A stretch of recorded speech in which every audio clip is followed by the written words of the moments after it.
नमस्कार दोस्तों, आज के हमारे इस वीडियो में हम आपके लिए देवशयनी एकादशी की व्रत कथा लेकर आए हैं। एक समय महाराज युधिष्ठिर ने जिज्ञासापूर्वक भगवान श्री कृष्ण से प्रश्न किया, हे केशव, आषाढ़ मास के शुक्ल पक्ष में आने वाली एकादशी का नाम क्या है? और इस एकादशी का पालन करने की विधि क्या है? युधिष्ठिर महाराज की जिज्ञासा सुन भगवान श्री कृष्ण बोले, हे धर्मराज युधिष्ठिर, ध्यानपूर्वक सुनिए, आपको एक कथा सुनाने जा रहा हूं जो सृष्टि के रचयिता ब्रह्मा जी ने नारद मुनि को सुनाई थी। जैसा कि आप जानते हैं कि नारद मुनि सदैव लोक कल्याण हेतु विचरण करते रहते हैं। ऐसे ही एक दिन नारद मुनि विचरण करते हुए ब्रह्मा जी के पास पहुंचे और उनसे पूछने लगे, हे पिताश्री, आषाढ़ मास के शुक्ल पक्ष में कौन सी एकादशी आती है और किस प्रकार यह जीवों का उद्धार कर सकती है? नारद मुनि का प्रश्न सुन ब्रह्मा जी बोले, प्रिय पुत्र, आषाढ़ मास के शुक्ल पक्ष में आने वाली एकादशी को देवशयनी एकादशी या पद्मा एकादशी के नाम से जाना जाता है। इसके विषय में अब मैं तुम्हें एक पौराणिक कथा सुनाता हूं। ध्यानपूर्वक सुनो। सतयुग के समय में पृथ्वी पर सूर्यवंश के अत्यंत पराक्रमी और धर्मपरायण राजा मांधाता राज्य करते थे। एक समय राजा मांधाता के राज्य में अकाल पड़ा। प्रजा दुखी थी और भूख प्यास से व्याकुल थी। हवन आदि शुभ कार्य भी सभी बंद हो गए थे। यह देख राजा को बहुत दुख हुआ। इस चिंता से वो वन की ओर चले जाते हैं। वन में भटकते भटकते राजा ऋषि अंगिरा के आश्रम में पहुंचते हैं।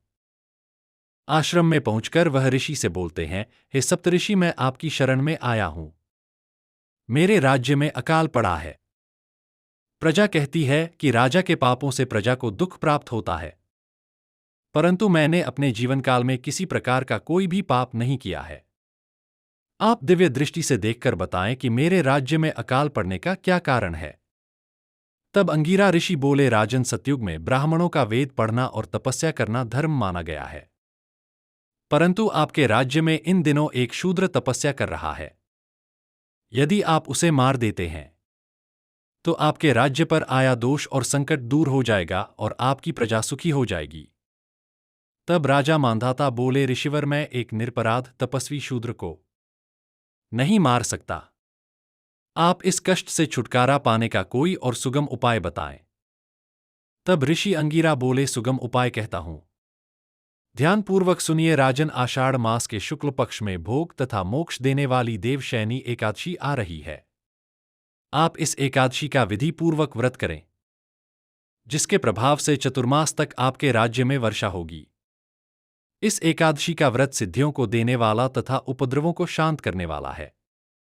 ऋषि अंगिरा की बात सुनकर राजा मांधाता उन्हें प्रणाम कर अपने राज्य की ओर लौट गए और अपनी प्रजा के साथ आषाढ़ मास के शुक्ल पक्ष में देवशयनी एकादशी का व्रत किया, जिसके फलस्वरूप उनके राज्य में चातुर्मास तक घनघोर वर्षा होती रही। साथ ही साथ राजा के और प्रजा के सभी कष्ट दूर हो गए। कथा का समापन करते हुए ब्रह्मा जी ने नारद मुनि से कहा, हे नारद, यह व्रत समस्त जीव आत्माओं को मुक्ति प्रदान करने वाला है।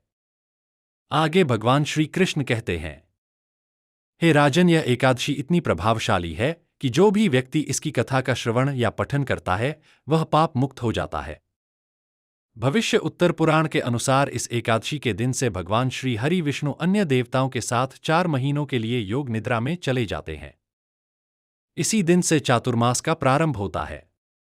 इसलिए इन दिनों में कोई भी मांगलिक कार्य, यज्ञ आदि नहीं किए जाते। जय श्री हरि विष्णु।